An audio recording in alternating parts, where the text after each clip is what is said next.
I now give the floor to the representative of the Observer State of Palestine. Thank you, Madam President. There is no right to mass killing of civilians. There is no right to starve an entire civilian population. There is no right to forcibly displace a people. And there is no right to annexation. This is what Israel is doing in Gaza. These are its war objectives. This is what the absence of a ceasefire is allowing it to continue doing. This full-fledged Israeli assault against the Palestinian people and the Palestinian land is about everything except the hostages. If the families of hostages can see that, how can anyone in this room claim otherwise? A ceasefire will allow to save lives, all lives. This was true a year ago. This is even more true today. A ceasefire doesn't resolve everything, but it is the first step towards resolving anything.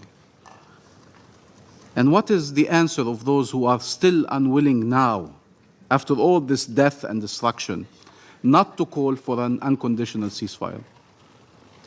Is it to accept that the killing should continue until we resolve everything while we watch that we are resolving nothing?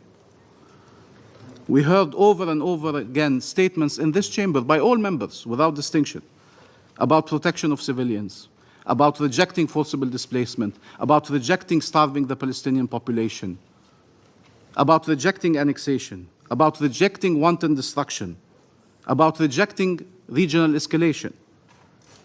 Everyone around this table agreed on these objectives, and yet here we are. 44,000 Palestinians killed. This is those who are accounted for. Many more are not accounted for. One day we will retrieve them in mass graves under the rubbles, and we will discover the real numbers of this horror. And there will be many that we will never retrieve. Famine that is looming all over Gaza, that is a reality in northern Gaza. 2 million people displaced, still hunted even when they are in tents.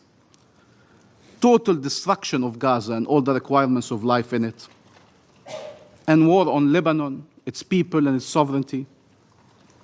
What does it mean to proclaim all these principles, we reject, we reject, we reject, and then shield Israel of the consequences of its actions, thus allowing it to do exactly what we're asking it to stop doing? Madam President, the world should not grow accustomed to the death of Palestinians, to seeing Palestinian children starving, to seeing mothers carrying their children from one place to another, forcibly displaced. They should not get accustomed to seeing journalists killed and humanitarians killed, to see Palestinians detained, abducted, carried on trucks to go be tortured, sexually abused, and raped. The fact we are Palestinians does not make that less shocking or less outrageous.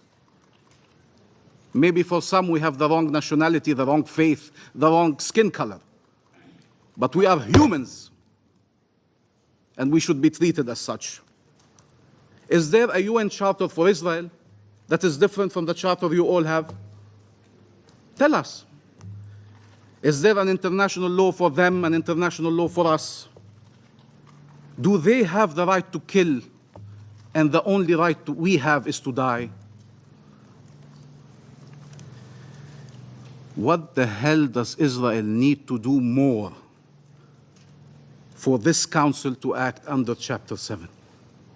What more can they do for this council to act under Chapter 7? Or will this council be the last place on earth that cannot recognize a threat to peace when they see it? When it is so glaring, so undeniable? You are witnessing the attempt to annihilate a nation, destroy a nation. It is not even hidden. It is in plain sight. And yet the very tools designed to respond to these situations are not being used. So which one is it? Are Palestinian lives not worth saving? Or does Israel have a license to kill? Can this Council only adopt resolutions and then witness their blatant breach? This self-inflicted powerlessness has to stop. And like Algeria, we repeat, the resolutions of this Council are binding. Their role is to be enforced. Their role is to change reality, not to record violations for history's purposes and then allow them to continue. Had diplomatic efforts succeeded, we would not be here.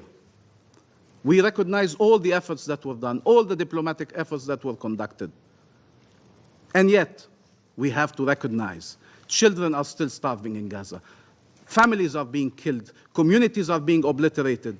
Had these efforts succeeded, we would not be here. But what we cannot accept is that Israel has a veto that blocks any attempts to put an end to this war, especially when we know what are its true intentions. Madam President, many peoples, many governments around the world are saying the right things and trying to do the right things. And we have here to express our gratitude to the E10 for their relentless efforts for over a year now, and in the recent month. We all were hoping that 2735 would lead to a ceasefire. And we can discuss who is responsible for that ceasefire not occurring. For us, it is pretty clear that Israel had never an intention to accept a ceasefire and has found every reason not to have a ceasefire. We thank Guyana for its efforts in coordinating the E10 initiative. We thank all of those who have voted in favor of this resolution, and we agree with Malta and with Algeria. This is the bare minimum. This is the bare minimum that morality, humanity, legality would plead for. And this bare minimum, even this bare minimum, was vetoed. I truly do not understand, and you're saying we cannot be for an unconditional ceasefire. What that means, in effect, now, is that we are for a war. You're saying we cannot be for an unconditional ceasefire that does not release the hostages. Is this war releasing the hostages? Is it even trying to release the hostages? So what does it mean? We accept this war that is killing hostages and that is killing, maiming, terrorizing, destroying an entire nation?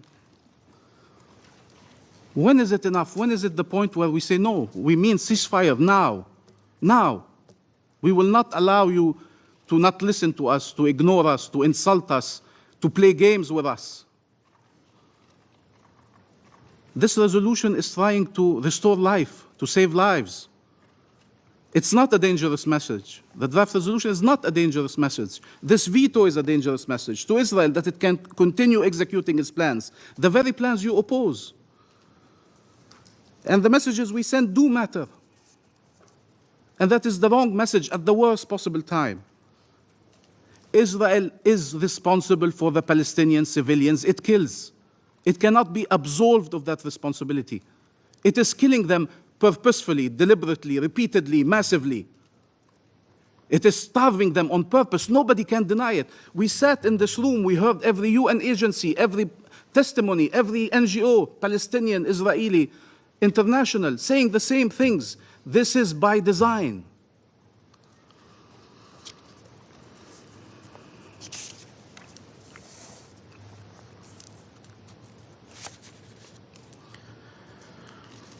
What does it mean that release of the hostages should be unconditional? This is what the Council has said repeatedly now for a year. Release of hostages should be unconditional. But stopping killing Palestinians is conditional? There are acceptable conditions to stop the mass killing of Palestinians? There's 100 Israeli hostages, and there's 2 million Palestinians in Gaza. 2 million Palestinians in Gaza. They deserve better. They deserve respect for their lives, for their suffering. Israel will always claim conditions have not been met because its plans require it to continue this war, to annex the land and destroy the people. And therefore, we can no longer accept its conditions. 14 months, and we are still debating if a genocide must be stopped. There's no justification whatsoever for vetoing a resolution trying to stop atrocities. No justification for that.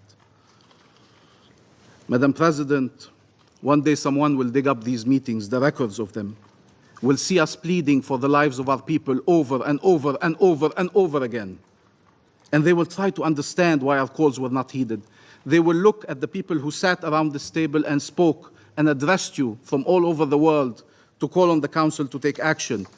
They will read what everybody here has said, and then they will wonder how a genocide displayed on TVs known to the whole world was able to continue for this long.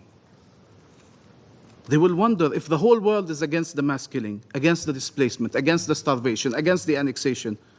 How come they all occurred? It is because we are allowed to speak about the rules, but not to enforce them. Because we can regret and reject, but not act. There are many states now stepping up to change this reality. We call on all states and all peoples to stand for life, for freedom, and for peace. We are out of time. We repeat, we are against harming any civilians. And we have more than our share of grievances. We could have sat here and tried to justify harming civilians. We never did, not one day. And we're still sitting here after tens of thousands of our people have been killed. Many have been detained. All have been traumatized. All have been displaced. We have many reasons to say otherwise, and yet we remain steadfast. There is no reason to harm civilians, regardless of their nationality, their origin, regardless of the circumstances. But our civilians, what about our civilians? They are worthy of protection. Their lives should be saved. People cannot sit and demand Palestinian pacifism under all circumstances and enable Israeli militarism. That cannot be done. Either you believe violence is an impasse, you believe there are no military solutions, and then you act for peaceful ones and reject military ones, or you let it be military. We are for a peaceful path. Even after all that has happened, we are for a peaceful path. Help us chart it, not block it. Stop them. Help us. You would be helping Palestinians and Israelis in our region and the world. Madam President, there is a world out there where Palestinian children are able to grow. We are not born to be occupied and killed and displaced. That's not our destiny, that's not our fate. There is a world where we could live and grow and see our children grow with no occupation, no bombs, no tents, no settlements, no walls, no military checkpoints, no prisons, no constant humiliation, no oppression, no house demolished, no amputations, no pain and no agony. That world can exist today if we were to act. And the fact we are not means that many, many more Palestinians will suffer and others will suffer. We are trying to get there. We are trying to find a path that leads us there, to freedom, to life, and to peace. That should be our common objective. There is a world where there's no war in the Middle East, where Palestinians and Israeli civilians go about their lives, where maybe they can look confidently towards the future and even envisage more bridges between them, where our region unleashes its true and full potential for the benefit of all states and all peoples. It's this future that is being destroyed before our very eyes. And the entire Palestinian civilian population is the primary victim. Madam President, we call on the General Assembly to uphold the responsibilities that the Council has failed to uphold owing to the US veto. We call on all states to use all available tools to stop the massacres. What this resolution was calling for is an unconditional end to massacres, and that is always worth supporting.